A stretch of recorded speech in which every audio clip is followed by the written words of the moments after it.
শনিবার রাজ্য বিধানসভায় পেশ হয়েছে 2020 থেকে 25 অর্থবর্ষ পর্যন্ত পশ্চিমবঙ্গের আর্থিক অবস্থা এবং বিভিন্ন সরকারি প্রকল্পের বাস্তবায়ন নিয়ে একাধিক ক্যাগ রিপোর্ট।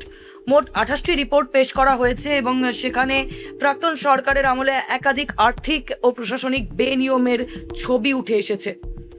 আর এখানে যে বিষয়টি আমি আপনাদের সঙ্গে আলোচনা করব এখন, তা হলো যে এই রিপোর্টে শুধু সরকারের আয় ব্যয়ের হিসেবে কিন্তু নয়, বিভিন্ন জনকল্যাণমূলক প্রকল্পের বাস্তবায়ন নিয়েও কিন্তু একাধিক প্রশ্ন উঠেছে।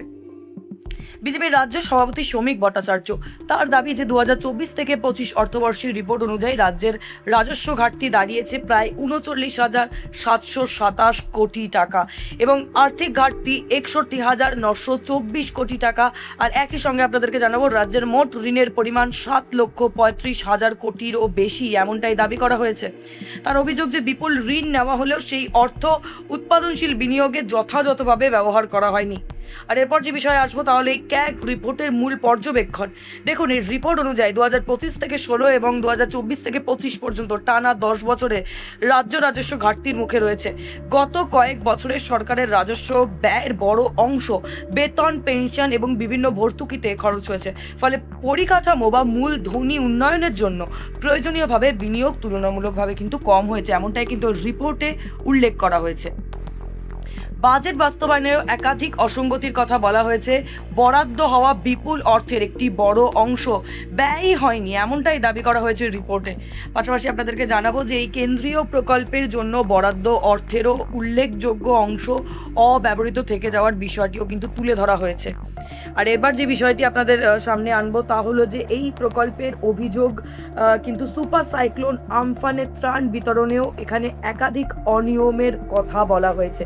ক্যাগের পর্যবেক্ষণ অনুযায়ী হাজার হাজার উপভোক্তার মধ্যে একাধিকবার আর্থিক সহায়তা পৌঁছেছে, যার ফলে অতিরিক্ত অর্থ ব্যয় হয়েছে। ইয়াস ঘূর্ণিঝড়ের ক্ষতিপূরণ বর্ধনেও কিন্তু এই একই ধরনের পুনরাবৃত্তির অভিযোগ রয়েছে। এছাড়াও যুবশ্রী প্রকল্প, সেটা নিয়েও কিন্তু প্রশ্ন তুলেছে ক্যাগ। রিপোর্টে বলা হয়েছে যে আবেদনকারীদের তথ্য যাচাইয়ের পর্যাপ্ত ব্যবস্থা না থাকায় একই ব্যক্তি দীর্ঘদিন ধরে ভাতা পেয়ে যেতে পারে, ফলে নতুন আবেদনকারীদের সুযোগ কিন্তু কমে যাওয়ার আশঙ্কাও রয়েছে। স্বাস্থ্যসাথী কার্ডের প্রকল্পেও কিন্তু একাধিক পর্যবেক্ষণ রয়েছে। রিপোর্টে দাবি করা হয়েছে যে কয়েকটি বেসরকারি হাসপাতালকে নিয়ম না মেনেই তালিকাভুক্ত করা হয়েছিল, যার ফলে অতিরিক্ত ব্যয় হয়েছে। একই সঙ্গে নির্ধারিত সংখ্যার তুলনায় কম হাসপাতাল এই প্রকল্পে যুক্ত থাকায় বহু সাধারণ মানুষ এই পরিষেবা থেকে কিন্তু বঞ্চিত হয়েছেন, এমনটাই কিন্তু উল্লেখ করা হয়েছে। এছাড়া উল্লেখ্য যে এই প্রকল্প পরিচালনার জন্য ঋণ নেওয়া এবং পরে সেই ঋণে সুদ পরিশোধের বিষয়টিও কিন্তু এই রিপোর্টে উঠে এসেছে। সুতরাং সব মিলিয়ে বলাই যায় যে এই ক্যাগ রিপোর্টে রাজ্যের আর্থিক ব্যবস্থাপনা এবং একাধিক সরকারি প্রকল্প বাস্তবায়ন নিয়ে বিভিন্ন পর্যবেক্ষণ ও অভিযোগ কিন্তু তুলে ধরা হয়েছে। আর এই রিপোর্টকে ঘিরে রাজনৈতিক তরজা কিন্তু আরও বাড়তে পারে, এমনটাই মনে করা হচ্ছে। তবে এই অভিযোগগুলির জবাবে সরকারের অবস্থান ঠিক কী হয় এবং ভবিষ্যতে ঠিক কী পদক্ষেপ নেওয়া হয়, এখন সেদিকেই আমাদের নজর থাকবে।